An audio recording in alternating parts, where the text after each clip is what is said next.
What is it you want, Barry? What do you want? You want the moon? Just say the word and I'll throw a lasso around it and pull it down. Ladies and gentlemen, boys and girls, dying times here. Come with me if you want to live. That's it, man. Game over, man. Game over. The Force will be with you, always. Ladies and gentlemen, welcome back to 20th Century Geek. I'm the regular host, Scott Weatherly, and we are back in Beverly Hills for the updated final installment of our Beverly Hills Cop retrospective. And the only person that can join me on this jaunt is Jack. Jack, how are you doing? You okay? I'm great, thank you. Yeah, thanks for inviting me back to Beverly Hills. No, And thanks for a joining bit me. of a extended, maybe that's not the right word, but the Detroit section feels a little bit more fulsome, perhaps is the word I would say for this as well. We've seen spend a bit of time in Detroit, so that was nice as well.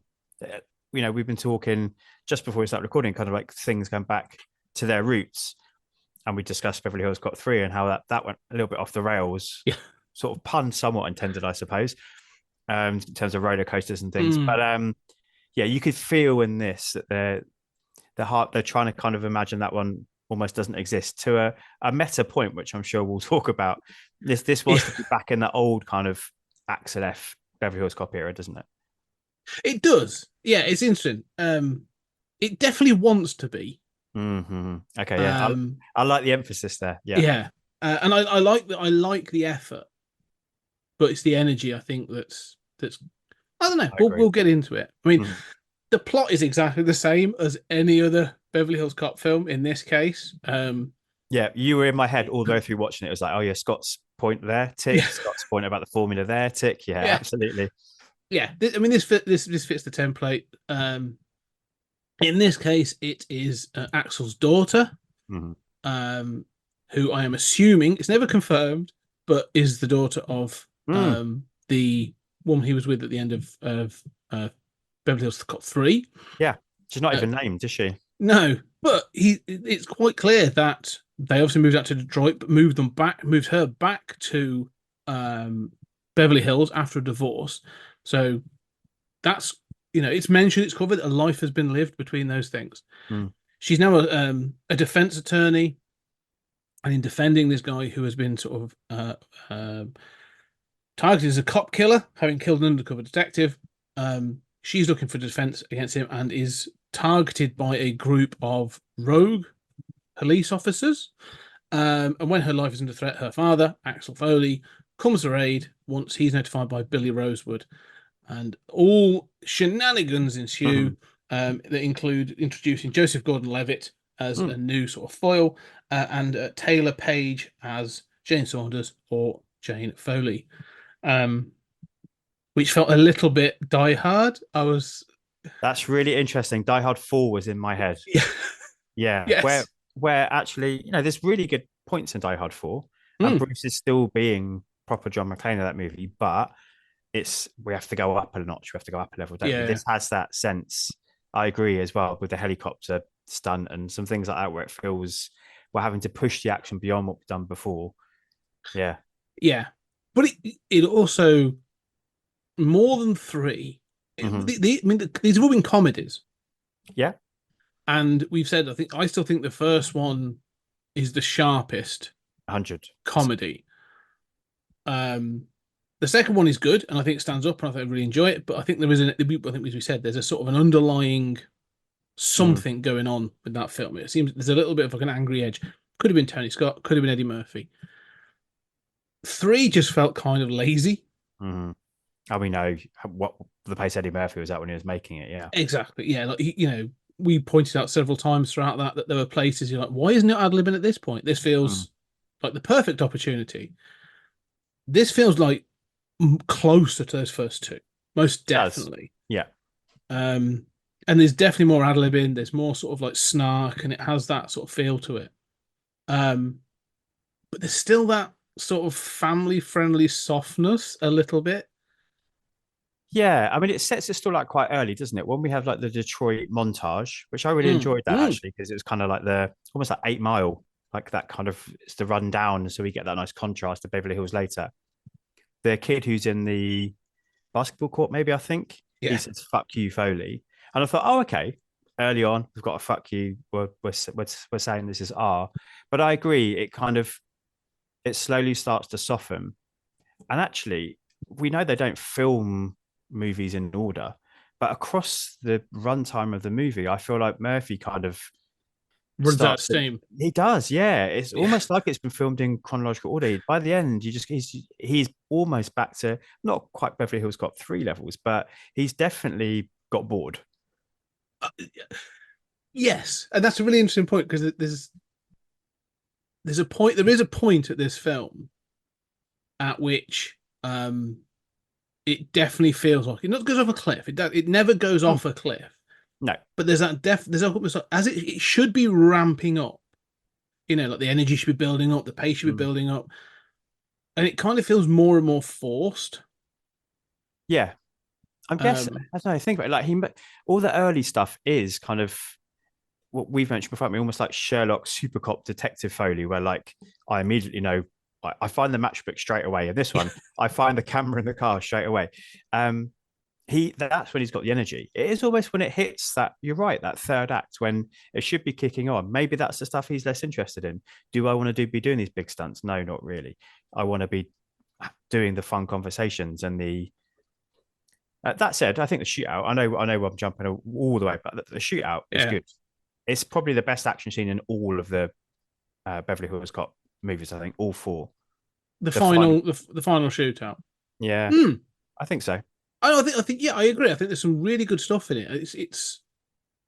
And I don't know. There's just something. I think what it is you say about it, weirdly, it's the helicopter chase, and we'll get to it. But the helicopter chase kind of feels so arbitrary and doesn't really do anything. You go, oh fucking hell, that's amazing. Like it goes, oh, he's driving it through the streets, but it never feels, like it's like we've got a helicopter and we've got a set, but it never kind of feels like they take full advantage of everything. Yeah, I don't know. It's also too reminiscent of a scene from the start of the movie, which again is done really well, I think. So it's just kind of a lesser version when actually it should be a more escalated version because it's a helicopter and it's not a snowplow. I think it is in a rubbish truck with a plow on the front. I'm not sure, but yeah, I think that scene they contrast really nicely, and one is done really well, I think, and one is done really flatly.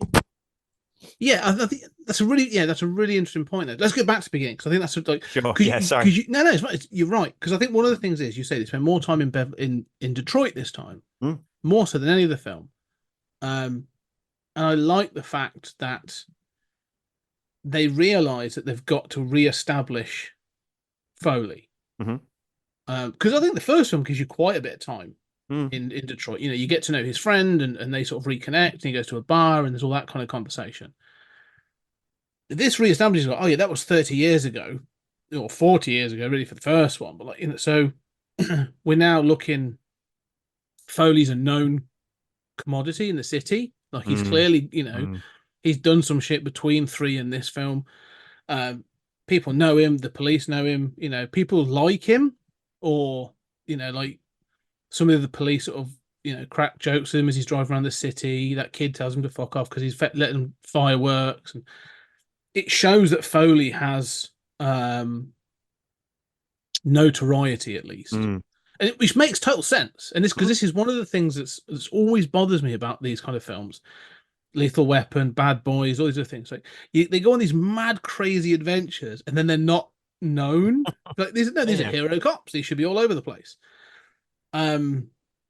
These two guys that destroyed a shanty town. Yeah, yeah, we know them. Yeah, they invaded Colombia. Like they should be known. So yeah, I like all this at the beginning, and I like the fact that when you get to the whole ice rink section, yes, and including the chase, is brilliant. It's the best opening to a Beverly Hills Cop film. I agree. Good chemistry. I don't know what the actor is. I'm not sure his name, but he wasn't familiar to me with the cop that he's using with the tickets at the ice hockey stadium. Kyle S. Moore, his name is. Yeah. Yeah, they have good chemistry, and then when they're in the cab of the plow, they have good chemistry as well. And yeah, I agree. The action scenes really well. really well directed and is kinetic, which is interesting because I think the rest of the movie is pretty nondescript. Really, I used the word flat earlier, and I'd say the rest of the movie is all pretty flat. Again, it's not a director I'm aware of his work. Is it Mike Malloy? I think something like that. Yeah. But this opening section, I'm totally in. The wisecracker Murphy's back. The as you said, that word, that snark, and that kind of like improvisational feel to what he's saying is back.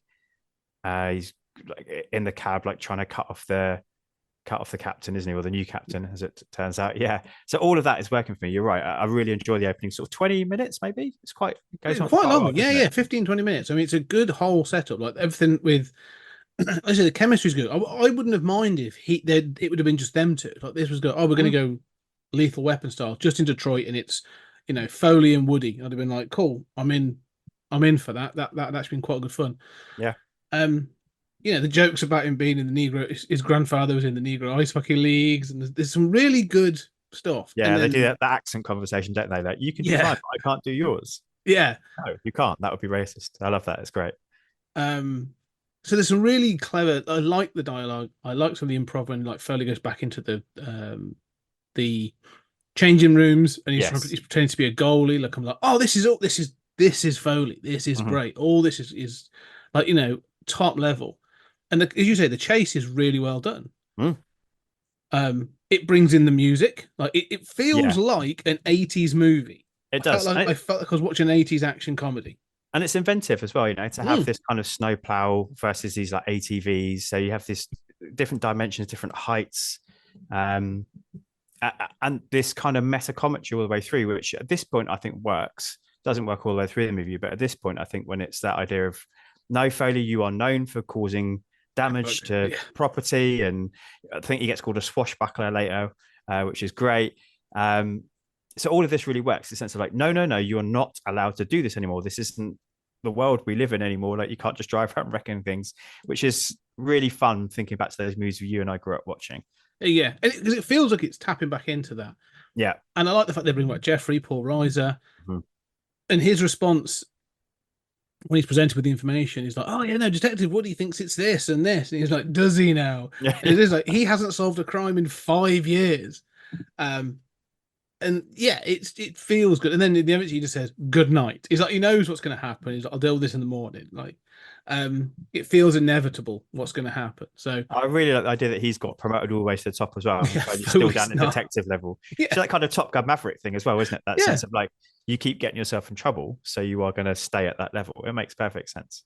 And Jeff is all you from the previous ones. You sort of got. He was lazy, but he knew how to play the game, so he was going to get up. So yeah, no, I like that.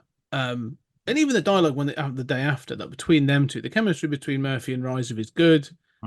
So yeah, everything in Detroit is good. Is really good. Captain Todd is up on the wall, isn't he? In Jeffrey's office. I'm sure I knew you would have noticed that as a big Captain Todd man. So yeah, that was a nice touch. My boy. I was really enjoying it. So when it cuts to Beverly Hills, and we are introduced to Jane Saunders. Yeah. And then we have this whole other section that's now like, her fighting for this kid that's been accused of cop killing, and then the thing that pushes her out the car park. It feels oddly disconnected to me. Am I suddenly watching Michael Bay, or is this a Fast and Furious movie? Or I agree. But the tone of the opening, I was like, really, it felt like being back in that 80s, and this feels like, we've got to modernize. And I have another problem, and I feel really bad about saying this. I don't know. I'll see how you feel. I think Taylor Page is the worst actor in this film. I think I agree with that. These early sections, I was like, oh no. I think she almost has an inverse Murphy. She gets better as the film carries on, and again, whether that's her confidence grew, I don't know. I think she's good in her scenes of Joseph Gordon-Levitt. Just compared to what she's like at the start. Yeah, I agree. At the start, I was worried. I thought, "Oh, you're hanging a lot on this character, and it's not working here." No, I just find her so wooden throughout. mhm. And I feel because the film is, I mean, this is the best way. This film is relaxed. Like everybody else in this film is kind of like whatever they're doing, they feel comfortable in what they're doing. Mm-hmm. Like everyone else has turned back up. Like Judge Reinhold and John Ashton come back, and they're like, "Oh, we know what we're doing. We're going to be Taggart and Rosewood, and we're going to have Serge come back, and we're going to have all this stuff come back." Everyone kind of feels like chill in it. Even Joseph Gordon-Levitt feels kind of like loose, and everyone's. And then she's this wooden, scowling presence throughout. That's kind of like I was like, there's line deliveries that are supposed to be cheeky or playful that she gives, especially later, but they all come off like she's just telling somebody off constantly. That is interesting because I didn't think she wasn't helped much by her character because she is an adult at this point. They talk about it in the film. She's 32, isn't she? But they ask her to act a bit like a bratty teenager at times in reaction to her dad turning back up. Now that's totally normal. Emma will never listen to this, but my partner Emma totally regresses when she is with her parents, like in their home. It's like, where has my partner of 10 years gone, and why am I now with a teenager that I normally deal with on a daily basis at work? We all do that. I know I probably do that with my own mother as well. But so I understand why they did it. But yeah, I don't think that. I think the combination. I agree with you. She's not the best actor in this. With the combination of the character at times, yeah, it is not a good combination. No, they needed someone who, again, was quite loose and was able to sort of recognize that there's a difference between their adult self and then, as you said, that regressive self that they are when they're around their, the father they're separated from. Like that, because I like the dynamic, but yeah, she becomes a real problem because she just scowls all the time. Even when she's happy or she's sort of complimenting Joseph Gordon-Levitt later on, I'm like, Joseph Gordon-Levitt, I'm like, are you happy about I'm really unclear about some of her scenes. So yeah, I guess even there, because they're asking us to buy them as an ex-couple, so she's still in that. Well, they're still putting her in that negative space because I think Joseph Gordon-Levitt fans, people who know him in terms of an actor and in terms of the wider stuff that he does outside of being an actor, I think he's somebody who's well respected and well regarded, isn't he? And as you said, even if you didn't know that about him, he fits into this world and this character really quickly and really comfortably. I love that word you use. So yeah, I agree. She does always feel the lesser in every scene that she's in. It's a shame. The person I thought of, this is the second time I watched it, was Tessa Thompson. And someone I was like, oh, Tessa Thompson, if she had been in the role, if she'd been in the role, like she's got comedic. I think she's got good comedic timing. She's good, great dramatic actress. I think she could have been someone her range, and so I think would have been, would have been perfect. But someone who could bounce off Foley. Do you know what I mean? That someone who could bounce off Murphy. That's what you need. Someone with a similar confidence who can bounce off him. I think you need. Yeah. She feels intimidated. Maybe that's what it is. Yeah, it's an icon. She's grown up watching, I imagine. Yeah, 100%. Actress as a real person. Yeah. Tessa Thompson. That's a really good shout. She would have been really good, actually. Yeah. I mean, I think she's probably too big a star, isn't she? I think they probably wanted the budget would have. Who is... Yeah, the budget would have gone through the roof if you start going like, oh, we need this person and then that person. Yeah, I'm not sure of this actress. I'm not sure what else she's been in. I don't think I've seen her in anything else. High School Musical. That seems to be her starting point, and then a couple of things from there. Which is why I haven't seen her in anything. Yeah. I do. I agree with you. I think I'm probably slightly. I'm probably feeling slightly less harsh. I do think she grows. I think her scenes of, like I said, Joe's Gordon-Levitt are okay. I think the scene when she comes in and helps Axel improvise to get into the club, that's okay. I think that's pretty good. But yeah, even right at the end, I agree. We have some scenes with them, don't we? Right at the conclusion, which we won't talk about yet, where you're still sort of, you're aware she's acting. I like the way you've said that, actually. Everyone else is the character and she's acting next to them. Yeah, that's fair. Yeah, which is a shame because you mentioned that thing with the park and the impound lot where she in the club and stuff, where there is that sort of improvisation, or she challenges back against Foley, and they're the scenes I'm going, you need a comedian, you need some, you need a female, a woman who can stand up to Foley and Murphy, and you can go, oh, that's definitely his daughter. Like, Yeah, I guess. Yeah, we want to be on her side, don't we? We should be on her yeah, side, really, and we're not. And that's definitely true throughout the movie. yeah.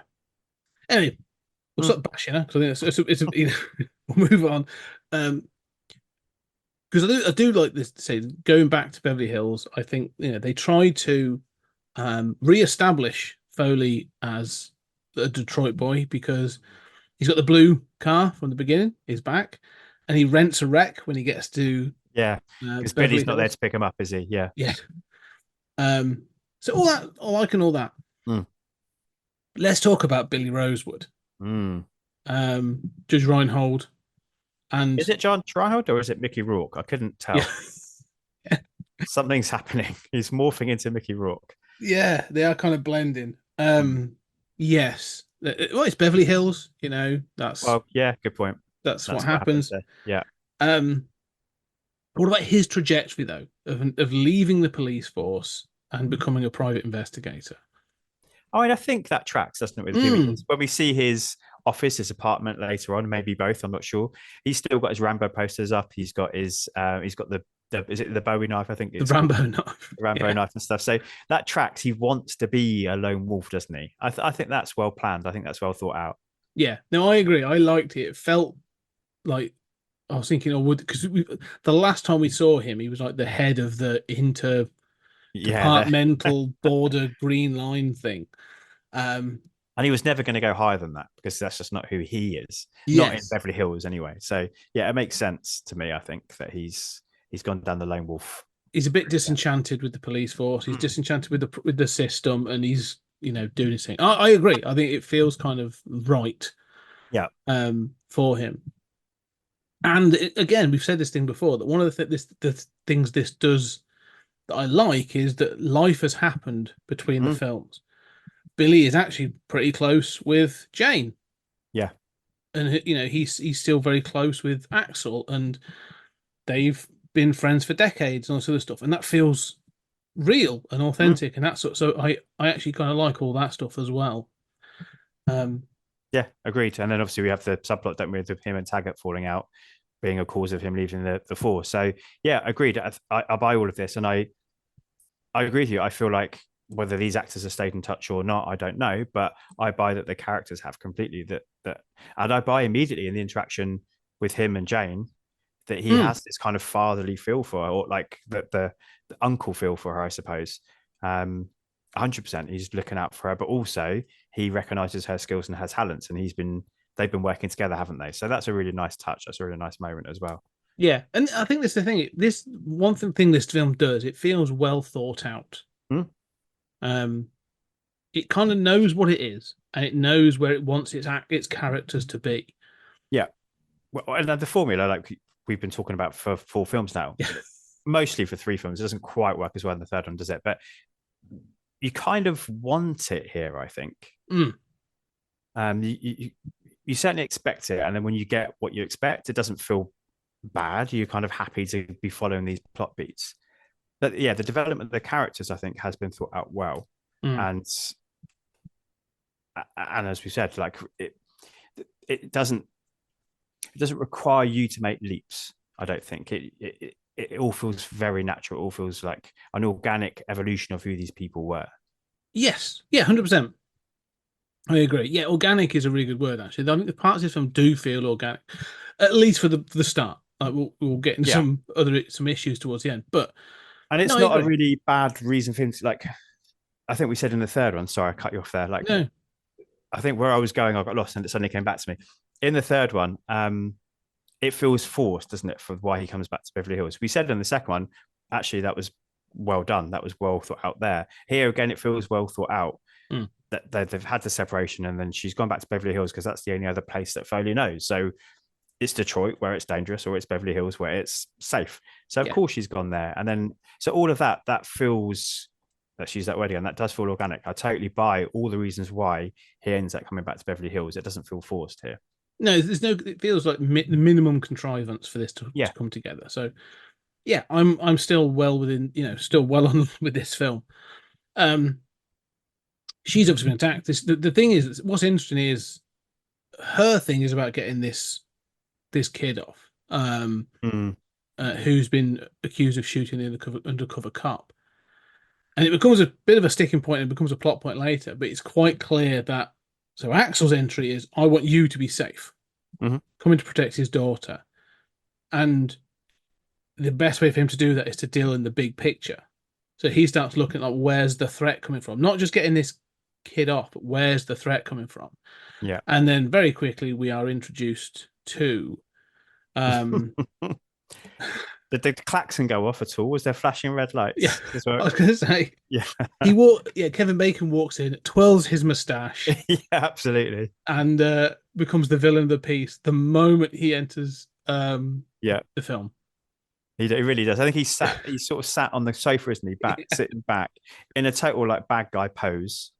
Yeah, absolutely. And just giving off those, not always, but giving off those bad guy Bacon vibes. Yeah. And he's good at giving off those. When he's playing that character, he's good at giving off those bad guy vibes. Well, this is one of the questions I was going to ask is, because we've always known in every single film, we've known who the villain is. It's never a who done it, really. The second one it is to Foley, but not to the audience. So we knew who sort of quite quickly, who kills his friend in the first one. You know who's orchestrating the alphabet crimes in the second one. You know instantly why it goes back to Wonderworld in the third one, blah, blah. So it fits that model that like, he's going to walk in and you're going to go, oh, Kevin Bacon's the baddie. Fine. Okay. But he is so good at it in this film. Oh, yeah. He's great. Absolutely. And playing with all the kind of tropes you want to see in this kind of movie. As you said, back to 80s. Totally is an 80s villain performance. Right down to like the useless henchman goons that he's got with him. Yeah, it's wonderful. Yeah, so I actually really enjoy Kevin Bacon in this film. He's clearly having a whale of a time. Yeah. I think everyone is. That's what I think. I think everyone's having fun making this film. We did miss one thing. One of the reasons that Foley ends up at the police station. There's a second chase. He goes to Billy's apartment, and he sort of does the sort of the improv of getting involved in things, and they end up in a chase. Yeah. It's playing the 80s style, chase music, but it's a meter-made thing, and it's the whole sort of like mace in his eyes and then that sort of thing. And I was like, okay, the first chase felt like Beverly Hills Cop 1 or 2. The meter-made chase feels Beverly Hills Cop 3. Yeah, that's interesting. I hadn't thought of it that way. I did think it balanced. It sort of felt balanced action comedy wise, but that's interesting. Now you've put it that way, it has sort of changed my perception of it a little bit. I think it just about gets away with it here for me. I think, I'm still on the journey at this point, and I'm buying it. I'm buying the silliness as a kind of we did Jackie Chan as that kind of Jackie Chan-esque silliness to it. But you're right. It's slipping back almost into kind of family-friendly Murphy. When he's getting the pepper spray in his eyes, why is he not ranting and raving and swearing? And yeah, because when he does get arrested, it's still got. He does then go back to that kind of thing, doesn't he? Because he gets arrested by those two female police officers. Yeah, the new Rosewood and Taggart, right? The female Rosewood and Taggart. Yeah, and the jokes about the police car, because they've basically got like a smart car kind of thing. And he's like, "You're the Lego police." Like, some of that was I'd really rather good. have got caught by them than I've been be arrested and put in this car and be sitting with you and all this kind of stuff. Yeah. And that again feels like, oh, you're back to that sort of thing. So it is to me, the tones it's not terrible, but I'm feeling that imbalance at times. Yeah. And I do wonder how much, I don't know, how much Netflix was like, we want this to be a massive success. How do we do that? Well, we've got to make as many people as watch it as possible kind of thing. But it's been 20 minutes since an action scene, so we need something. Yeah. And I'm not going to complain, because I think all the action in this is actually relatively good. It's just about how it's presented. But then we get into the, the general action of this. We know that Billy's missing. and we know that there's these goons out, and we're introduced to Kevin Bacon. So we kind of have this thing. One of the things that I thought was odd about this film, worrying about Billy Rosewood sort of only becomes important when it's important. Mm. Yeah, they do keep convenient. He starts every conversation early on, doesn't he? With like, why is Billy not calling me back? He calls him a couple of times and he's talking to Jane about it. But you're right. It quickly goes out of his mind when he gets into the investigation, or he wants to look around a millionaire's mansion, or yeah, it's true. Yeah. Yeah. Um. So yeah, is it a couple of days the movie's over? I think Billy two, says today. 2 days. He says I've been tortured for 2 days. So you do kind of go like, huh, all right, well, that was, went out of his mind a bit. Which is really interesting. I hadn't thought of that again, but like he's so single focused in Beverly Hills Cop 2 with Bogomil, isn't it? Yeah. Everything in that movie is about like, I've got to find out who did this to him and I'm going to stop this. And you're right.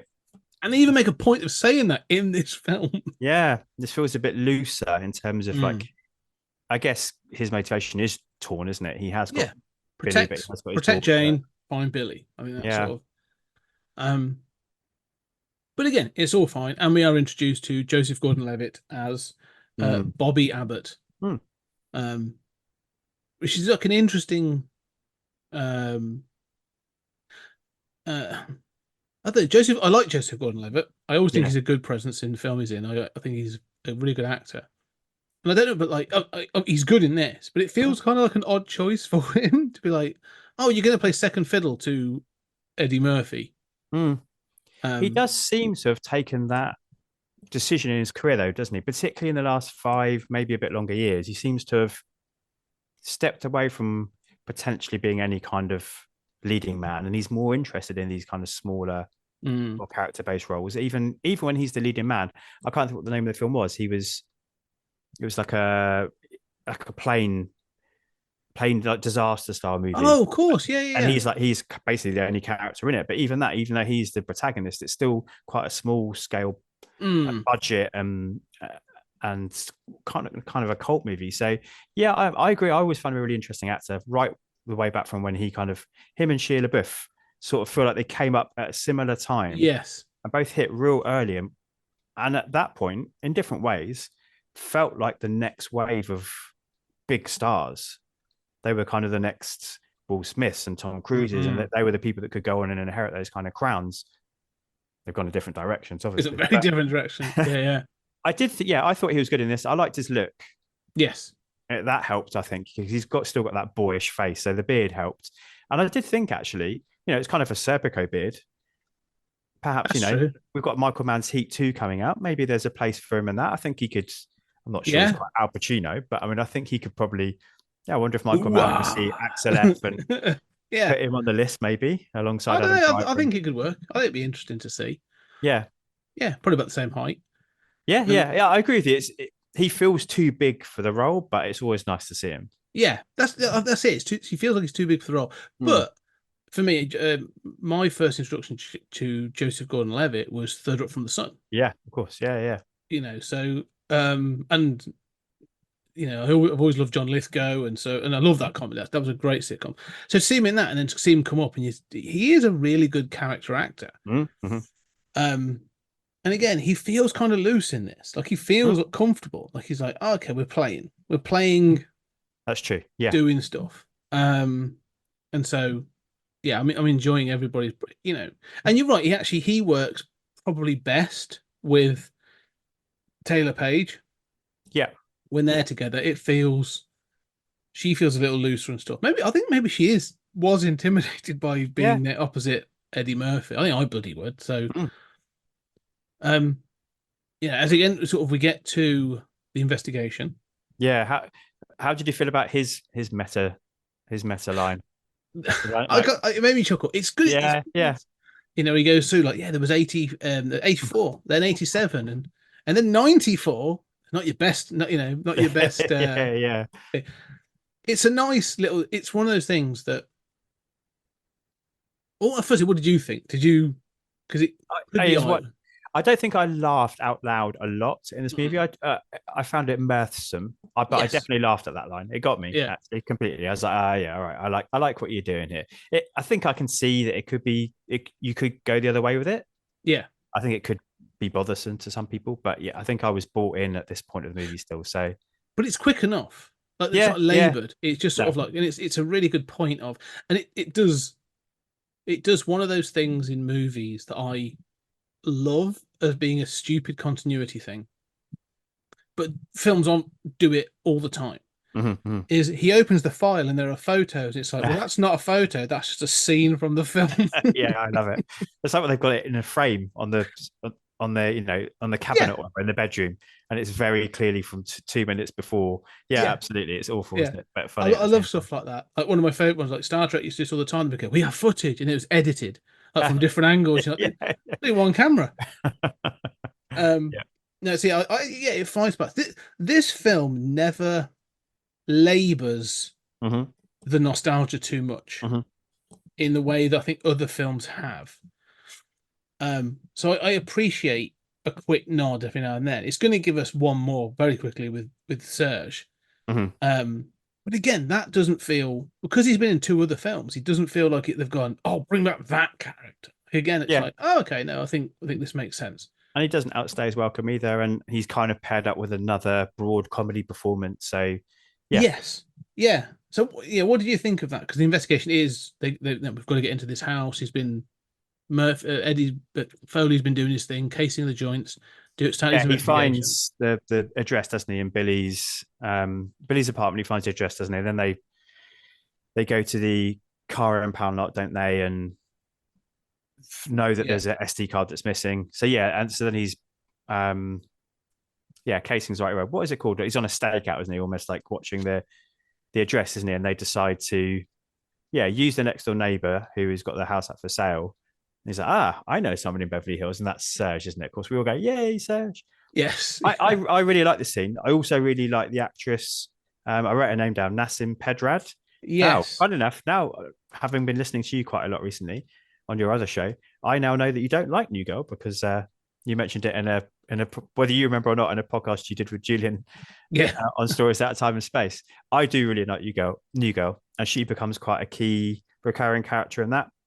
So again, you get affinity for people sometimes, don't you, from other shows and other films. So it's always nice to see her, and I think she does have that ability to be quite broad without pushing it too far, and that's exactly the character she plays here. This kind of vapid Beverly Hills. Oh, she's brilliant. Yeah, so I think them two work quite well together, and I buy that they would know each other and be friends. Yeah, I mean, I'm just checking her sort of filmography, and I've seen her in other things. Like I say, I think, she crops up with these kind of roles in quite a lot of stuff.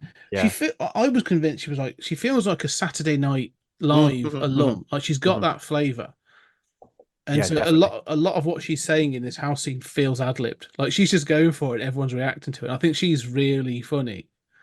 I agree. This is almost one of those scenes where, like we said with Serge in 3, where she's bringing the energy, Serge is bringing the energy. Actually, we've spoken about, we've got Josie Gordon-Levitt and what is her name? Sorry, and Taylor Page. Yeah. They're trying. They're pretending to be a couple, aren't they? This is another scene. This is a scene where I kind of feel like Murphy's a bit like, it's passing me by a bit. This.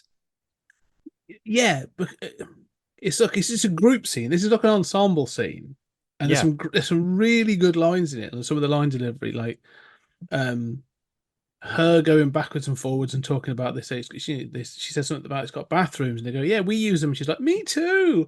Like, they're just really sort of inane, real to conversation is so good. And Serge ends up talking about like, you want a hot tub because where else are you going to go during an orgy, basically? Yeah, and all that is. It's brilliant. But yeah, Murphy does feel a little disengaged. And maybe it's because he's not front and center. Yeah, maybe. Yeah. I don't know. But again, I guess his character is looking to use this as a distraction, isn't he? To walk the fence. Again, maybe I'm being a little bit harsh here, maybe because he's in character because he's trying to escape and go and do his detective stuff. I don't know. But yeah, I thought this was probably the comedy highlight of the movie. Yeah, no, I actually do chuckle at this film, and right up until the end when they're sort of like, "No, it's horrible," and she's like, "No, you're right, it's horrible." No, yeah, like she constantly switches to whatever they're saying. I think it's so I think there's a lot of ad libbing. I think it works really, really well. But this is it. I think you say they've now sort of debunked this other. Debunked it. They've seen this other house. And I'll be certainly talk about the drama that's sort of going on at this point. He's putting together, isn't he? Because it's a removal firm and they're taking the Yeah. statues out, aren't they? So he immediately again, because he's Foley, he knows that they're putting the drugs or whatever it is. I think they know it's drugs at this point, don't they? Yeah. Because Kevin Bacon's character is a DEA agent, isn't it? So the assumption is that he's gone corrupt. Drugs Task Force, yeah. Drugs Task Force, thank you. Yeah, so he knows that that's what they're using to move the drugs. It's the next step is to get the truck, isn't it, or to follow the truck where it goes, or yeah. So this is the point where there's a bit of a confrontation, because Foley starts to talk about the big picture, and he starts to throw in Kevin Bacon's character. Can't find him now, as the clearly saying, "Oh, he's clearly involved." Yeah. Captain Cade Grant. So he starts talking about Grant and going, "Well, Grant's dirty. This is what it's all about." Blah blah blah. And she's like, and she calls him out. Said, "This isn't you haven't come here to help me. You've come here for the adventure. You've come here. You're riding in on your white horse, and you're trying to save the day for everybody, kind of thing." And they have that little set to. But to be fair, this is one of the problems where I think she isn't strong enough, because you were right before. You're supposed to sort of be on her side, but she does come across like a whiny teenager. And then because when Murphy fires back with, "Well, I've come to save your butt, and I am kind of looking at the bigger picture," you feel almost like, yeah, he is right, but he sort of shouldn't be. He should come across as being wrong. And I agree. They have that therapy conversation, don't they, as well? Whether I can't remember if it's at this point or they have a couple of different conversations like this in the car, don't they? And in that one as well, when he's saying like, "Well, we let this happen." Yeah. Again, I was sort of thinking like, "Oh, that's an interesting point," but the film doesn't want us to think that, because at the end of the movie, they want us to say, "No, she was right," and when what she said was, "The dad is always the dad, and the child is always the child." But because you're right, her conviction when she says that in that moment in the car isn't massively convincing. You are leaning towards Murphy's side. I agree, towards Foley's side. Yeah. Yeah. But then this was it becomes a bit of a problem. But this is where the film boils it down. So they sort of sideline her for a short time. Yeah. And you basically, I understand why, because it's sort of like, okay, trying to balance the three is kind of difficult with certain things. We'll get down to two, and we can do some sort of chases and stuff. And the investigation, we have the shootout on the street, don't we? Yes. Oh yeah, with the two guys that turn up with shotguns and stuff. Yeah, so, and that's what forces Bobby in trouble for causing chaos on the streets of Beverly Hills. Bobby is taking people out, no problem. He's a helicopter cop, right? But he's also a crack shot. I'm not sure how many people he kills in this movie, but he has got a high body count in this Joseph Gordon-Levitt. He does, and it's kind of interesting that they're trying to play. They want to play him as sort of like somewhere between Rosewood and Taggart. Yeah, and I like that they're not going, "Oh, he's the new Rosewood," or he's the new Grumpy Taggart. Like, he is his own person, but the other thing is he's actually competent at his job. Oh yeah. Like, he is good at what he does, which I think is the joke before was that Foley was the one that was always good at his job, and would show them how to do real policing. As it were. Like, we've forgotten all the sort of silliness about technology in the 90s and them sort of joking at it. The joke here is a bit more about psychology and therapy and stuff, but I like the fact that he actually stands up to Foley earlier on, but he sort of calls him out and says, "Oh, you used to be the LA what's it, and now you sort of now you police outdoor malls." Yeah. I think there's a line when you think by trying to diminish my masculinity, you're going to trick me into forgetting this or giving something away. And he's like, "That doesn't work like that anymore." Yeah, there's nice little moments like that. Absolutely. Yeah. So I like he's a secure guy. Like, he's like, no. And he even says like, "No, she left me. Like, I'm secure with that." Like, he's kind of, so I like the fact he is quite a well-rounded character. But again, I like the investigation it goes on. I think it goes to several places, but the one they talk about is going to this guy, the uncle of the kid who's been shot, and it's played by Louise Guzman. I was going to say it. The wonderful Louise Guzman. Like, this dude, whenever he turns up, he's another one where I'm like, dude just turns up, and I like he's got a great presence. Yeah. So this whole scene of him, they go to this club, and he's just sat in an armchair karaoke and doing his thing with his boys. It's brilliant. I like it. It's all good fun. But yeah, it's a bar. Like you go to this karaoke bar and it's just this sort of like Yeah. gangster doing We need shit. a scene at a bar, though, don't we? We need the scene at the bar. We need the scene when Foley confronts the bad guy. And we have that in the rooftop bar earlier. And yeah, so again, it's the Scott Weatherly tick chart, Scott Weatherly bingo. We're getting it all. Yeah, absolutely. But this is the thing where they are trying to subvert it a little bit. Like they're happy to, and they're doing it. They're not doing it at, because if you're trying to subvert things too much, you end up doing it at the, you make Foley look daft. You make him look like he's out of step. Which is what the third one did. We said the third one, you're Yes. laughing at him, not with him. Yeah. Yeah. And in this one, they want to show that he's kind of a little bit out of step, but he's still able to sort of hold his own and stuff. And this is one of those scenes where he's like, oh, he's still a street smart detective, isn't he? That's it. Yeah. They're like, oh, he's a performer, so he loves to be, admired. So he does all that. But it's actually Abbott that steps in and says, no, let's cut the shit. We're here about you, your nephew. This is what we're looking for. And the guy's like, okay, right. You've got my attention. So, but still prefers Foley because Abbott's the one that's got the gun in his face. He's like, I don't like you. So I hear you, but actually, like the winning charisma of Foley still beats out the honesty of Abbott. Yeah, it's true, and I think because and one of the things I think this film is happy to do is to sort of say, this is LA, this is Beverly Hills. We're going to have some oddities, and it's not.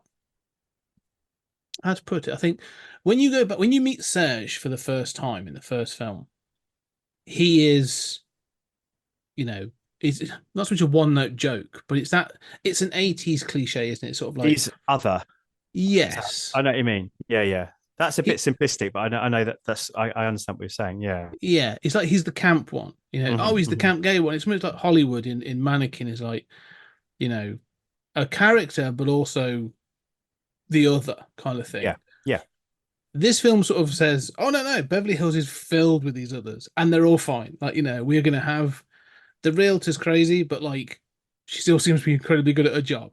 Serge is still very popular, and this gangster's like his crew still seem to they definitely support him and back him, yet he'll have like, he'll sit in an armchair and do karaoke, and he's like flamboyant and stuff like eyeliner and yeah. Exactly. They're not so much they're othered anymore. Agreed. Yeah. And that's why I think it feels modern in that sense of it's sort of acknowledging that it's gone. Yeah, we kind of know that we were shitty about it, or we were 80s about this in the 80s, but now we want to be modern about it. So, from my perspective, I might be wrong. Someone may see this has been othered more so than myself, and it's sort of like, no, this is still kind of a bit of a mix. Yeah. But I don't think so. No, I don't think so either. And maybe we're not the right two people to be discussing that. But no, I don't think it's poking fun at him. I mean, the fact is, as you said, he's in a power position. He has people that support him, and nobody makes fun of him. I know Foley's like the applause and stuff, but then once they're having an interaction, it's not a derogatory, it's not a berating, it's not a making fun of him.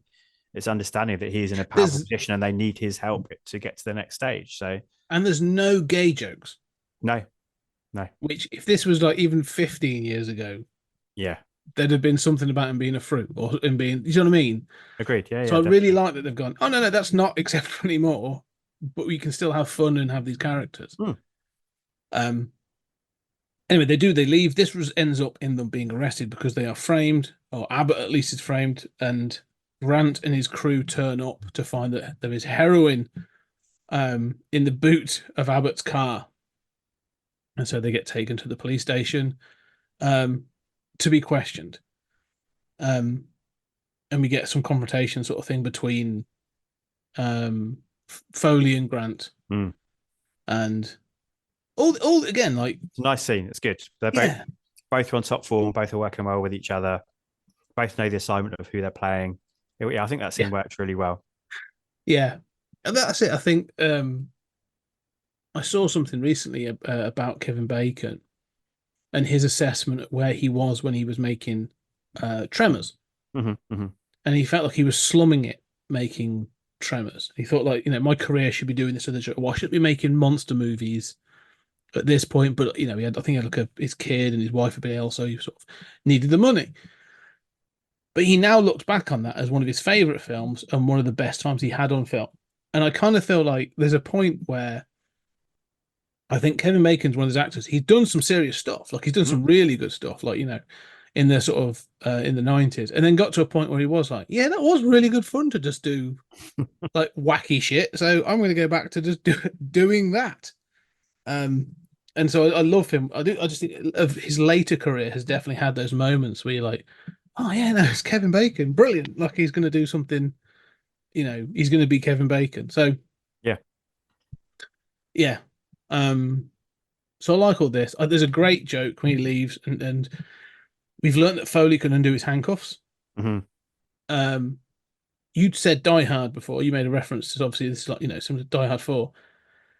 I like the fact like this joke about the chair on the table and the air vent is very, very good. Yeah. So yeah, he comes back in, the chair's up. He looks in the air and he thinks he's escaped through the air vent. He doesn't, and Foley just pulls the chair out from under him and takes the keys. And he says like, "You've watched too many films." I'm so glad they didn't have 60-year-old Eddie Murphy crawling through a vent. Yeah. So again, this film knows what it wants to do, and when it's hitting, it's hitting. And that's him being street smart again, isn't it? That is the Foley we want to see. That's him out thinking somebody who thinks they've got the advantage. 100%. Yeah. And this results in that he goes and helps release Abbott. They go on the run. They end up on the roof, and they end up in the helicopter. And Chekhov's helicopter, right? Yes, it's a very good point. Yeah, like sort of briefly mentioned earlier that Abbott used to be a helicopter pilot. Yeah, but this is where this film feels starts to feel oddly off kilter. Like they've gone, we've spent this much money, we can only do this with the helicopter. It's my least favorite scene in the movie. Yeah. Because it does, as you said when we briefly mentioned it before, it doesn't really add anything. It doesn't really do anything. There's not a great scenes of carnage. It's not. They just sort of land and then the plot carries on. It didn't need to be a helicopter. There was no need for any of this really. Just going down to the basement and driving around a car would have just done the same thing. And as I agree with you, they don't make the most of what they could have done with this as a stunt. Even Die Hard 4, which has its flaws, but one of the best bits in that movie is when he drives the police car and it crashes and brings the helicopter. You just killed down. a helicopter with a car. Yeah, like that's a big action moment, but you don't get anything, do you? Really? Watching it today, as I said, I've had it on the background when I was sort of doing some other stuff, but I was still sort of keyed into this scene because it rang from the first time I watched it back in July. And I was thinking about when else has like helicopters been in a film? This way, Die Hard 4 came up, The Matrix, and Police Story 3. Super Cop. It's Talent Job remake is a good one with Marky Mark and with Jason Statham. They fly a helicopter under a bridge and So they go. Even like Strike Force and Jackie Chan's Strike Force. First Strike. First Strike. Whenever a helicopter is used, it's used to orchestrate a stunt. Yeah, that's usually that you go, oh wow, it's going to zoom between the tall buildings, and you're going to see this, you're going to see that. The stunt here is we're going to fly it 4 feet off the ground, and it never kind of feels they get it to go over a bus, but it never kind of feels like oh shit or wow. I'm never like in awe of anything to do it or. Even when they crash, on the golf course, which we will spend some time discussing at a certain point of this film's felt like kind of authentic throughout. Like, stuff's happened, it's been good, and I'm on board with it. When they step out of the helicopter, which is designed to look like it's mashed into the ground, right? And they step out of it like dusting themselves off. all I could think about was Last Action Hero, where Arnie's Mm, Jack Slater goes into the tar pit, the San Andreas tar mm. pit, and wipes the oil and the tar off him with a tissue. I was just like, yeah, this kind now you've entered. This is what it felt like disingenuous. I'm like, this Yeah, feels like a different tone. We're back to Beverly Hills Cop 3 yeah. with this And, car chase. and to keep using the same movie, it's John McClane jumping on the jet plane in Die Hard 4 as well. Yeah. It's that big to go bigger, but without understanding that you've got to take the stakes with it and the risk has got to go with it. I agree. Yeah, yeah. And I think that's why it echoes that scene when she's hanging out of the multi-story car park. Again, there wasn't enough jeopardy with that. It felt like a scene from a different movie, and I think this does as well. I don't think it fits in this world that they've created. I think one of the things is you've said it a few times. There are scenes in this film that feel flat that shouldn't feel flat, and the action scenes are one of them. And this is where I will happily sit and take the mickey out of Michael Bay and Zack Snyder and Tony Scott, and you can always poke fun at them, but I will also watch every single chase scene that those people make. Yeah, yeah, yeah. Because they know how to shoot action. I mean, Michael Bay in particular. I don't know if you've watched Ambulance. I have, yeah. Good movie. It is. It's great. I mean, that film is the silliest, dumbest movie ever, but there are some scenes in that are phenomenal to watch. It's truly adrenaline pumping. And that's what bits of this should be. Like, Tony Scott could do it in 87. This guy, Malloy, can't. He can't film action in a similar way, which is odd considering we both really enjoyed the opening chase sequence. Yeah, I think it's something that's an unfortunate trend in action comedies. Mm-hmm. That the films you and I grew up watching, often they'd have stunt directors, right? Or second unit directors, but they're there because they understand how to film action, how to film stunts. So, Indiana Jones, the James Bonds, these have directors kind of for the drama scenes and then directors for the action scenes, and then they work together to make a movie. I think modern kind of action comedies, the problem is they're comedy directors and they're not action directors, and then they don't have a good enough, or they don't have these kind of second unit, these stunt, which is why when they are good, they really stand out. Even we were just mentioning the Italian Job, like the scenes in that's not a great movie, it's a fun movie, but the action scenes in that are well done. I think that's F. Gary Gray. Yeah, you're right. He doesn't. The first one is good, and I quite like the shootout at the end, and I think that's because I can compare it to. I think we spoke about the warehouse shootout, and that was Tony Scott, which didn't always get it quite right. I think this one is a bit better, but this scene, particularly, I was for what should be the pinnacle of the action in the movie, I was bored. Yeah, no, I agree. You're right. Bored is like you go, oh, okay, it's perfunctory. Like we've got to get from the police station to get them free. When are we going to get to the end of this? Because we know they're going to be fine, and let's just get on to the next scene. Yeah, I don't feel adrenalized or sort of like in jeopardy by it. You make a really good point actually as well. So I want to sort of go back to this point you said about the action comedy. When we think about it from our point of view, it was action comedy, and they were handled by different people. Like the director go, okay, here's the action, here's the stunt coordinator, we're going to do this, and then Eddie Murphy or whatever, the scriptwriter, would do the comedy. These are comedy action films. Like they are centered on the comedy first, and they go, oh, we can do this scene and we'll do that. But they're kind of, let's say, lackluster in their action. And I think weirdly, like Netflix seems to keep doing this. There was another film it really reminded me of. I don't know if you've seen Spencer Confidential. I have, yeah. Mark Wahlberg and Peter Berg, yeah. I actually really like that film. It's one of those films I watch and I'm like, I like this, but I should like it more. It's got a great cast. It's Mark Wahlberg, Winston Duke, Alan Arkin. You're like, this is a good cast. This is, why am I not liking this more? And you go, oh, that's right. Because when the fighting or the action starts, it kind of feels like it keeps wanting to get to that next level and just struggles.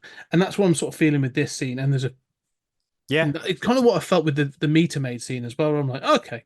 Yeah, that's fair. And there's so many of these, isn't it? Like Uncharted, perfectly fine. Yeah. Moments that work, kind of nationally treasure moments that work, but then big action scenes again really flat. What was the one with Gal Gadot and The Rock? I know you really dislike it, and Ryan Reynolds. Oh, Red Notice. Red Notice again, like oh, jeez. when it's whether you like it or not, but when it's like the charisma comedy banter, that stuff they can do in their sleep, those guys. But when it's the action, again, really flat, really badly directed.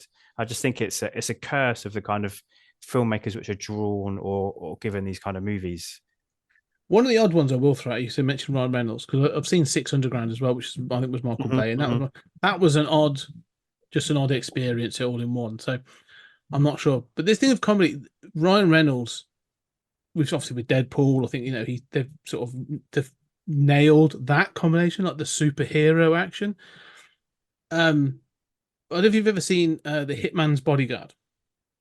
I have, yep. Ryan Reynolds, Samuel L. Jackson, Salma Hayek, isn't it? Salma Hayek. That's she's obviously put more in the second. Yeah, that film is, to me, genuinely funny, and the action. There's a chase scene in that across Amsterdam towards the end of that film. Yeah, which is phenomenally well shot in some parts, and it has some really good stunts and stuff in that film, and it's a really successful sort of action comedy. And it's not impossible to do. There are people still that can do it, but it does kind of feel weirdly, they'll go, we're going to lean into the comedy, but then we're going to do action. But I say shooting action is a skill of itself. And you've obviously done with Back to Filmography, doing sort of the state. You can definitely talk to this. Like, the stunt can be amazing, but if you shoot it wrong, it just sort of the air all goes out of it, doesn't it? It's like, it doesn't 100%. Or if you edit it wrong as well, of course, or you light it. All of these, every aspect you can think of in filmmaking, 100%. And I think that talks to a lot of it as well. The comedy and action and drama, the way that these things are lit are really different as well. And I think sometimes that kind of flat sitcom style lighting we have in these kind of comedies. Paul Feig I like a lot of Paul Feig's work, but he's the worst for it. Sometimes the lighting that he does just makes stark. Yeah, and everything just looks like it's in a studio, even if it's out on location. And I'm trying to think what his last movie was. Jackpot, I think. The one I haven't watched it yet, with John Cena and Awkwafina. Yes, I did. I watched that, and again, I was just moments in that are okay or are fine. And John Cena's always watchable, and so is she. Yeah. But the lighting in that movie is atrocious. It's so flat, and as you say, so stark. So I think all these elements, if they get one of these wrong, totally affects the scene. And I think often, just to round off what we've said several times already, that the person who's chosen as the director it's not in their wheelhouse to do this. Yeah, to do this properly. No, I agree. It just feels like they're sort of. There's an element of he was probably the cheapest element of the resourcing budget on this film. Somebody Eddie Murphy can boss around as well, maybe. I did think about that because he's only got a couple of things under his belt, so I did wonder if it was we don't want somebody who's going to be at odds with the star. Let them do their thing. He can just sort of say, action and cut, and that's it. Like, leave him alone. Yeah. Don't know. So yeah, I think there's a learning curve to have here, but they do crash, and so then we have a question. So does this film exist in the Adam Sandler verse? Well, I hope so, because we definitely had the same thought. Because my note was shoot him McGavin. Yeah. And I was like desperately after the film. I was like, do they name him? And I don't think I think he's called like Angry Golfer or something. So they've left it open for us to create our own cinematic universe. Yeah. You cast Christopher McDonald. Surely everyone is thinking the same thing. It's done on purpose. It has to even the way he's dressed and everything. Yeah. Like, I was like, no, that's if Christopher McDonald's done a lot of things, but Shooter McGavin's one of the things. Yeah, Shooter McGavin's one of his iconic roles. If you're going to bring him back as a golfer, then it's got to be. So I thought it was absolutely. You have Bruce Campbell in a movie with a shotgun and a chainsaw. There's only one character he's playing. You put a golf club in Christopher McDonald's hands, and as you said, in the full golfer tie, he has to be Shooter McGavin. Yeah, and I kind of like that. This is like, we're not going to just have cameo, or we're not going to. I'm not going to go and pull a random person from the first three films. No, we're going to go for a completely different film universe. That was fun. So I did like that. But we are now this has sort of happened. We are now sort of this is now leading into the third act. Yeah. The clues are coming together. We know who the baddies are, and they're going to sort of end up finding Billy. Mm-hmm. I can't remember how they figure out where Rosewood is. So they go back. Is it the mansion? They go back there. Is he there? No, he's so that's the very end, isn't it? Yeah, he's in a warehouse. Like a warehouse. Yeah. But they figure it out. This is the thing. Some of these plots are a bit like some of the plot points are a bit, all right. And I'll be honest, when I scroll through my notes, there's lots, and then I've got about 4 now from this point onwards. I think this which is fair. A dip of the movie. Yeah. Yeah. It is. It's sort of like, okay, we've got to wrap everything up, bring everyone together. Yeah. We've now got to do our thing. This is the sort of. At which point does she get? Because she gets taken, doesn't she, by Grant? Is that before? No, so they steal the van first, don't they? They find Billy and they steal the van, and as a result of that, they kidnap Jane. That's right, yes. Isn't it? But I'm the same as you. I can't remember how or why they find Billy, and it all becomes kind of pointless, like irrelevant. It's because they've been working not an intricate plot, but they've been giving you the template points as you go, and then everything after the helicopter is kind of okay. But we're up to the end now. Let's bring it home. Yeah, and Grant has been kind of playing the game, has been not Machiavellian, but his ploys are working, and suddenly he becomes kind of a Vernon Wells chainmail wearing Bennett villain at the end. That's a great reference. There's no way he's going to get out of this situation. Even if he kills Foley and everything, like, how is he going to explain kidnapping? So, yeah, it all kind of tails off and they just sort of give up at the end, I think, a little bit. Yeah, no, it definitely feels like that. They're sort of like, right, Foley's on the run, Abbott's been suspended.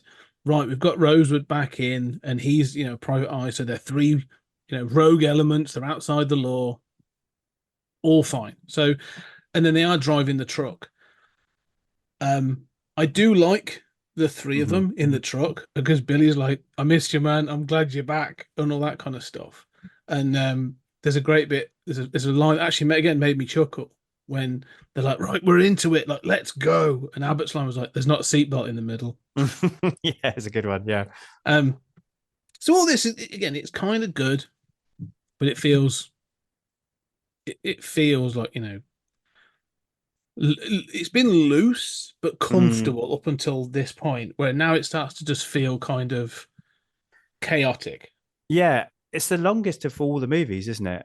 It is. And in some ways, I kind of felt it. That's a bit unfair compared to 3, but I sort of 20 minutes at least could have got shaved off this, I think. Yeah, like the helicopter chase. Yeah, I'm sort of, by this point, I'm sort of feeling done. But that makes sense because all the others are kind of 90, an hour and 40 minutes long, aren't they? Yeah. But we get some good like moments. Jane's been kidnapped. She's in the apartment. She's in the mansion, and she's giving this kind of speech about. And again, it made me feel this felt Die Hard kept popping up in my brain for different ways, where she's giving this speech about what her dad is.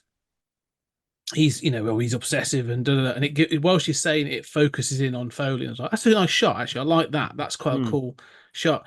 But it just reminded me, because then Grant gets annoyed with her and other stuff. And all I can think of is this feels like what's her name? John McClane's wife is Holly, thank you, Holly Gennaro. Yeah. When she sort of gives Hans Gruber a mouthful and says, I'm for an all your posturing, exactly that. Sorry, exactly that. Where she's like, for all your posturing, you're just a thief, and she's, so I'm an exceptional thief. That's what this felt like again. I was like, yeah, okay, they're taking, maybe not intentionally, but there's notes from all over the place. I like the bit where this is about getting back up. We need backup. Like, because again, they highlight that we're on the run. We've got no one to back us up. So they plow into the side of a police car, and he's like, "What are you doing?" He's like, "Getting us back up," and they get all chased and stuff. Although, of course, that unfortunately comes to nothing because there's a big Blues Brothers style pile up and the backup doesn't arrive. Yeah. That is the problem with, and this is what you said about at this point where it feels chaotic. Nothing, things just don't seem to surmount to anything. Where I'm like, oh, this is where he is. He's going to lead them across the city, and we're going to get like a massive shootout at the mansion. He's going to like, and you're going to have like Foley, but with like the entire Beverly Hills Cops at his back because they, against. What a nice way to kind of finish this off. That would have been like the whole of Beverly Hills in support of Foley. Absolutely, yeah. And they could have had like Taggart leading the charge and stuff, which is kind of, but they don't want to do that. So they want to sort of like build it up and then take it away. Now I've got like a Return of the King style, the police with Taggart in the middle, having given Bernard Hill giving the big speech. Yeah, that would have been awesome. They kind of do want to do that because and the shot of the truck plowing into the mansion is very good. Like that's cool. All CGI, so it's not really a shot. It's done in a computer, but it looks good. I'm comfortable with all that. And then it gets this shootout, but it's like, okay, we can only have the people that have been in previous films. Yeah, that's true. So they've now got Rosewood, they've got Foley, you've got Abbott's there. Right, we've got to have Taggart turn up, and so he's then driving. I'm not entirely sure how he knows where they are because he knows that they've been arrested. That was the last thing you sort of saw him do. Is those two women again say, "Oh, Grant's arrested Abbott and Foley," and then all of a sudden he's sort of on the way and he's sort of like, damn it, Foley, and he's got his shotgun and he's sort of getting his sort of 6-shooter and stuff out. But he's the chief of police. So why he's going in on his own, I don't understand. And you're right, this is where I wanted this to be. And I know I do this all the time, so I always have to apologize that I do this. But like, if I know they've got to make Foley the hero, but like have them pinned down, like they're older, they were out, they've been outgunned, they've been outmanned. Foley, Rosewood, and Abbott pinned down, and then Taggart comes over the hill with like the Beverly Hills Police Department, and then they're like, right, we're gonna fuck some shit up, and they're there to back up Foley, and then Foley can go off and do his man on man kind of thing. Yeah. But how cool would that have been as a shot? Yeah, absolutely. Yeah, what was it? And look to the east after 3 days at Helm's Deep. Yeah, absolutely. Yeah, it would have been great. It would have been like coming over the hill, like on it could have been. It would have been silly, but like it would have been cool. What's interesting is just came to me just then when we were talking about it. Like, can they still not show uniform cops being heroic in that way? Like Foley's never in uniform. In fact, it feels like for a large parts of this movie, he's only allowed to be wearing Detroit Lions clothes. Sponsored by. Yeah, absolutely. But like Rose is now a private eye, as you said. That's a really interesting point about the position of police in modern action films. It's something I think about quite a lot, actually. I've just read a book called The End of Modern Policing, or The End of Policing, and it talks about all this kind of thing. It's another great one called Rise of the Warrior Cop by Bradley Belko, which is another one I recommend. But the I don't know, especially in like Los Angeles and California, it kind of feels there's a little bit. Nobody in a uniform is seen doing anything other than kind of comedic, are they? No, that's a really good point. Cops, even like the kind of meter maid faux cop, that's a bit unfair, but you know what I mean. Sorry to any traffic warden kind of thing. Yeah, guys out there. Well, they're not as bad as Lot Stock, obviously. But none of them are kind of the heroes, are they? Well, even Taggart. Yeah. Even Taggart sort of like takes a long time to come round to Foley's position. He's like, no, he's a policeman. Of course he's good. Like there's an instant from Taggart's position, there's an instant acceptance that Grant is good because he's a policeman. Even though everyone else is going, clearly not. And yeah.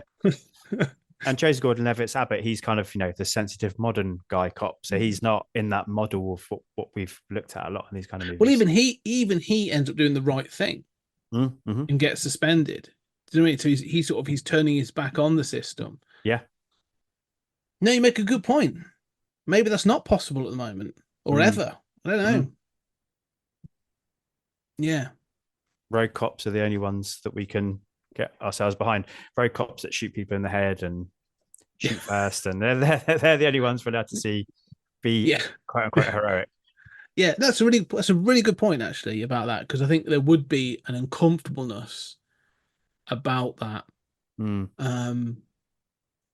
Yeah, it'd be interesting, and that's an interesting. I don't know. I'm gonna think about that a lot, because I think as I watch more action movies and stuff, like, do we have any? I mean, the cop action film is kind of done, isn't it? Like, we haven't seen one for a long, long time.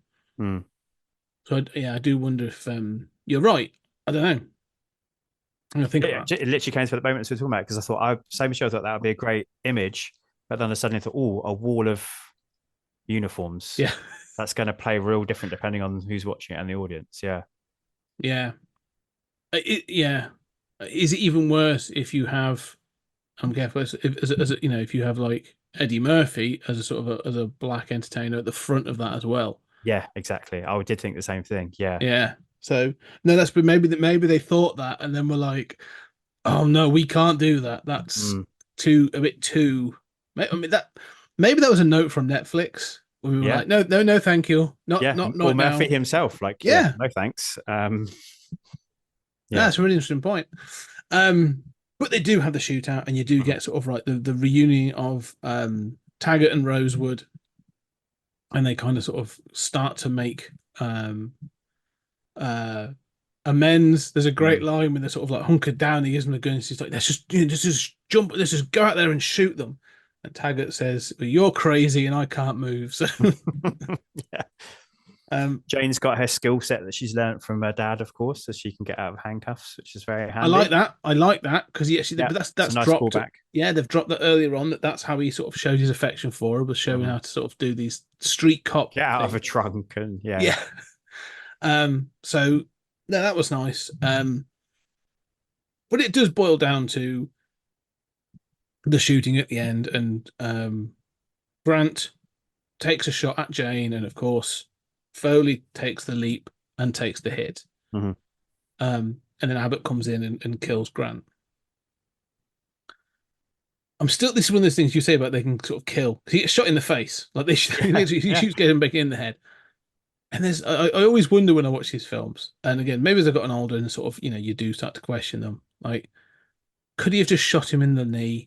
And they would have gone like, oh, now we can actually prosecute him and prove that I haven't just killed a fellow.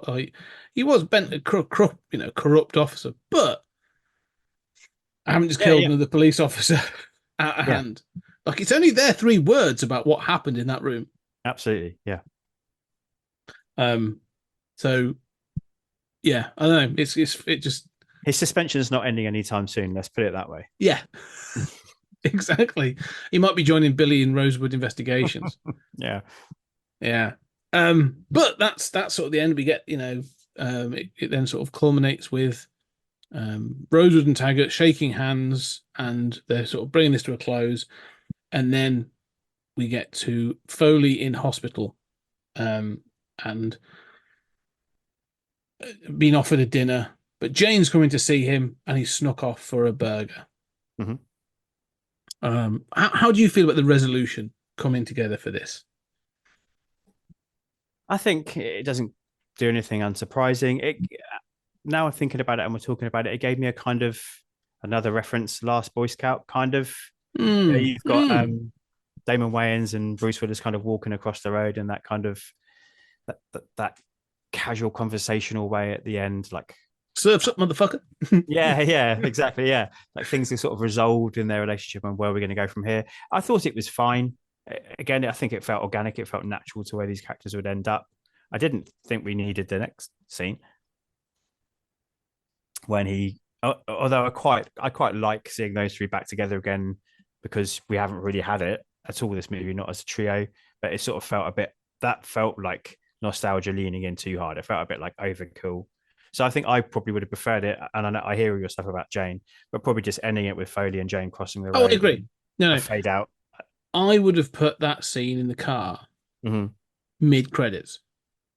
Sure, yeah.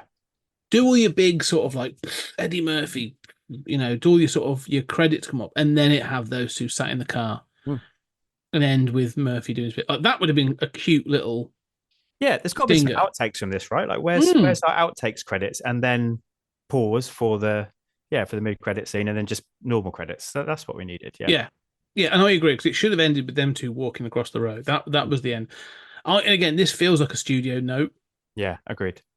Oh, we haven't had a scene with them in the car. That needs to happen, or it may have happened at some other point, but they sort of pulled it out. Almost felt like they were going to do the banana joke again.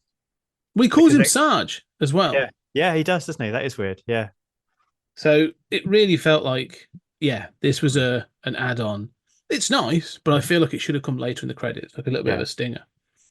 But yeah, so the moment between him and Jane, I think, echoing back to that, you're right, I'm the dad and you're the daughter. That's quite a nice moment, I think. And then I think that's where the natural conclusion was. Well, this is her acting moment, because she has a tear down her cheek, so she's, trying to prove she can act.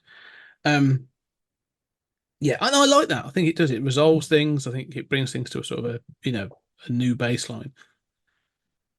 Question then: of all these things, the Legacy sequel is supposed to do one of two things. Either you get a short burst of new sequels with the old cast, or it hands off to a new generation. There is no new Murphy in this, so clearly there's no new Beverly Hills Cop. Does this then warrant a further sequel? No. This feels like a way. This feels like, I'm sorry for Beverly Hills Cop 3. Yeah. Yeah. I think. Yeah.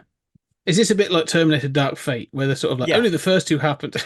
Definitely. Yeah. I mean, obviously, we do, unfortunately, not quite, because we reference it here, as we mentioned. But yeah, this feels like nobody's happy with that movie. So let's make one more and say goodbye to the character properly, to me. Yeah. No, I think you're right. I'm hoping they leave it at this. It's not the banger that I feel the first two are. Yeah. And maybe sometimes I think maybe it's because of the age and the nostalgia I have for those. But having watched this twice now, I wasn't so sure the first time. I felt kind of like the first time I watched it, I felt the pacing issues that you mentioned. I felt those low points. And those low points kind of, to me, dragged down the high points. Watching it more relaxed the second time, I much more enjoyed it and was like, oh, okay. I'm enjoying what Murphy's doing. I'm enjoying what most of the rest of the cast are doing. The actions, when done well, is good. It's a relatively solid entry into the franchise. It's the third best one. Let me put it that way. It is the third best one. Yeah. As is Terminator Dark Fate. Yes. Yeah. I think that's all totally fair. And I think it doesn't have the feel of wanting to set up anything new, I don't think. No. You're right. We would have had almost like an Lethal Weapon 4. Is it Chris Rock we have in that? You would have had a new Cypher Foley character, wouldn't you? Where he could, but Abbott clearly isn't that. So yeah, it's time to say goodbye to this character in a way that makes everyone, Murphy included, feel happy about where they've left it. Yeah, I mean, this isn't the highest of highs, but it's a as you said, it's a sort of a correction from the last one, and I think it's a nice way to go out, on the series. I think it brings the series to a nice close. Yeah, and there is somewhat of a kind of coming of age, which is not quite the right term, but he has an arc, doesn't he? At the start, he's still the guy who's crashing through cars and causing public damage, and by the end, he's accepting therapy and that he should have been a better dad to his daughter. So there is an arc for Foley here, when I guess maybe there hasn't ever been before. He's not ever really changed in the other movies. No. Well, there's a suggestion, and it's obviously it's left kind of open, but there's kind of a suggestion he's going to move to Beverly Hills. So he could truly become the Beverly Hills Cop sort of thing. So yeah, no, I like this. I think it's a good. I'm glad that they gave it the thought. It's for the most part, for the majority of the runtime, they've given it a lot of good thought. The characters feel organic, and I enjoyed seeing them again. I was really nervous. I mean, what were your expectations going in? Because obviously you've waited for this review to watch it, haven't you? So, and you'd heard things. So, what was your sort of expectation going in? Did it meet them? I think so. Yeah, I think I didn't go with low, I didn't go with high. I went in just hoping to have something that I would find entertaining and I'd enjoy spending time in Murphy's company again. And I definitely got that. I think it's the same way. I haven't seen Bad Boys for Life yet. I feel the same way about that. Like if when I watch that, I want to enjoy being in the company of those two again and see them in an adventure which feels, as we've said all over this, an organic kind of extension of where we left them before. So yeah, I feel like it did what it set out to do without doing anything else. Yeah, no, that's a good way of putting it. I think Bad Boys for Life. We've made that comparison to Bad Boys as well throughout this sort of franchise. I think Bad Boys for Life is more of a it's ride and die, isn't it? Bad Boys for Life. For Life Bad is that Boys, the third one. Yeah. Even they acknowledge they got the titles wrong in them, but Ride or Die is it's a good it feels less like a closing and more like a like, oh, do you want some more? Do you want some? Yeah, we've still got some sort of gas in the tank. It is interesting. One of the things that sort of having seen this and recently seen Alien Romulus, one of the things that's and I'm not going to spoil anything on that film, but one of the things that Julian brought up in the Stories at Time review and makes me think about this and we sort of mentioned it, is about organic growth and having almost like commitment to almost like a character Bible to I mean, this I'm pretty sure they don't have like a Foley character Bible, but one of the things I felt that has been maintained throughout all these films is the connective tissue between them. We've said like, you feel like there's a life that's happened between these films, and they do it pretty well to make it feel good. And this is the point we raised with Romulus, is because you're supposed to sort of feel Alien and Aliens and all the sort of the other films that exist in that same. So how does it slot in? But one of the recently, I haven't rewatched it, and I'm going to go back and watch it. That we said about Die Hard and how that sort of like starts in one place and ends in Russia doing something completely fucking different.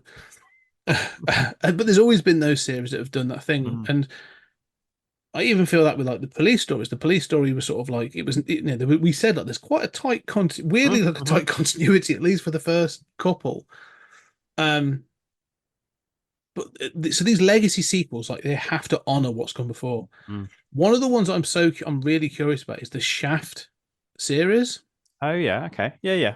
So John Shaft. So the original Richard Roundtree, 3 films from the sort of like the 70s. Then there was Samuel L. Jackson in 2000, and then most recently, I think it's on Netflix. There's another one where it's sort of like 3 generations. 3 generations. You get, I've and not seen that one. I think it's not Justice. What's his face? I think, but it's. I watched it, and I like this. I actually really like the Shaft movies. And this one was sort of like you watch it and you sort of go, they're really trying to harp on the fact that this is a legacy. Right. Then these films all exist in the same universe, but none of these films feel like they exist in the same universe. Yeah, that's interesting. What is meant to be the relation, father and son, between Samuel L. Jackson and the younger lad? What Samuel L. Jackson said? No. It's, so this is one of the things. So in obviously, like Richard Roundtree is the original Shaft. Yeah. Samuel L. Jackson played John Shaft in the 2000 version, and Richard Roundtree was supposed to be his uncle. Oh, okay, uncle. Okay.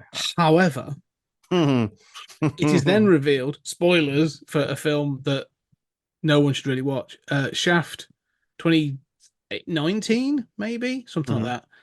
It turns out that it is his dad. So you do have 3 generations of John Shaft. Okay. And so it's it plays that whole legacy thing of sort of like, you're out of touch and blah blah blah blah. But yeah, it is interesting what you do with a character and what you do with the world that's in there. And I think well done to Eddie Murphy and crew for Hmm. sticking the landing and making this whole thing feel consistent. Even three, I mean, three is a bit of a mess, but it still fits in that. Yeah, there's a world. continuity. Yeah, 100%. Yeah. So anyway, there was a whole sort of side tangent. I was just sort of thinking about that.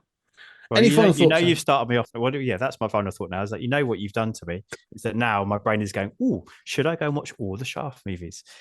Because that's just what my brain does. They're interesting. The first one is phenomenal. I really love the first Yeah, one. I've seen the first one. I've seen the Samuel L. Jackson Yeah, version. yeah. Yeah, the second two, Shaft's Big Score and Shaft in Africa, are very black exploitation in a good way. Like they are a big part of that era. But that first one is ace. Yes, go watch everyone. Go watch Yeah, those. fair enough. Yeah. Just go watch the Shaft movies. Well, go watch the first four. Mhm. Put it that way. Yeah. In terms of Axel F, I'm glad it exists. I'm glad I watched it. I'm really grateful to you that we've done this journey. I've really enjoyed this again, as to do with the police stories. I guess one thing I don't think we've spoken about is the school. We sort of briefly mentioned that, but I think is it Lorne Balfe? I think he does a really good job with the school. And again, I don't want to keep bashing 3, but the kind of the reworked Axel F in Beverly Hills Cop 3 is terrible, but the reworked Axel F here works with it's in keeping with the original, but feels modern. So yeah. No, I agree. I think you're right. The music in this is really good, and the choice of like using 80s songs at key moments really sort of brings you back into that sort of feel. So, no, I think this is a cracking job. Yeah. Well, we've done what was it? A quadrology of Jackie Chan's. We've done a quadrology of Axel Foley's. I have to see. Maybe there's more. One thing I've never covered on this podcast is Lethal Weapon. And that is a quadrology. It's a quadrology, so I may have to sort of come for another Jack quadrology at some point in the near future. Yeah. Anyway, all right. Well, Jack, where can people find you, and anything else you want to announce yet? Well, I can now. You're right. I'm still currently one of those that's still holding on. I am still on X. I know a lot of people have left recently. We'll see what happens in the future. So that is the best place to find me under I Am Jack's Musings. But of course, I also have Back to the Filmography, which has its own handle on there as well. And I've now officially, announced that season 2 is going to be covering Matthew McConaughey. So I'm moving from Jason Statham, because I've managed to watch all of his movies. And now I've got 53 entries. That's including True Detective. So 52 movies and True Detective for Matthew McConaughey to cover over the next couple of years. Your letterbox must be fascinating. Yeah, it is. Yeah. In fact, of all the people, Desmond Llewellyn's top of mind because I watched all the James Bonds in July up until the Daniel Craig era. So of all the people you could have picked, probably wouldn't have been him, but it currently is Desmond Llewellyn. Amazing. Yes. Okay. Well, yes, and I will be appearing on that. We've already made some choices and that, so I'm quite looking forward to getting into that. Yeah, the definite sort of variety of films throughout that. Some action, some drama, comedy, rom-com. We've got real sort of gamut of everything in that. It's going to be a really interesting season. Yeah, I'm really looking forward to it. We've got more coming. It's been a bit sporadic over the summer. We've been busy. That's what happens over the summer. But we've got more stuff coming. Hopefully we'll be back with some more action movies. I've got a plethora of Conan the Barbarian stories we're going to be talking about soon, and it's spooky season, so we will be talking about some spooky stuff as well. And finally, I've teed up. We were going to do it earlier, but we finally got Hudson Hawk with me, Tony Farina, and Julian Darius as well. So another sort of bit of a love-in on an odd film from the 1990s. Looking forward to that. As Jack said, yes, I've actually sort of left Twitter. I kind of just had enough of it one day and was like, I'm kind of done. But I'm on Threads and Instagram and kind of TikTok, all under 20th Century Geek. So come find us on there. But of course, on the Patreon, there's so much other stuff going on as well. For Stories Out of Time and Space, we're doing the Alien interlude. So we've actually been doing 4 of the Alien films, the 5 because we've just done Romulus, and we are doing some stuff on there, bonus features and stuff we're doing on there. We're doing Alien Isolation and all the short films that were done for the 30th or 35th anniversary of Alien as well. So go check that out. It's at patreon.com/20CG Media. It's the link down below, so go check it out. But anyway, Jack, thank you very much for joining me on this journey.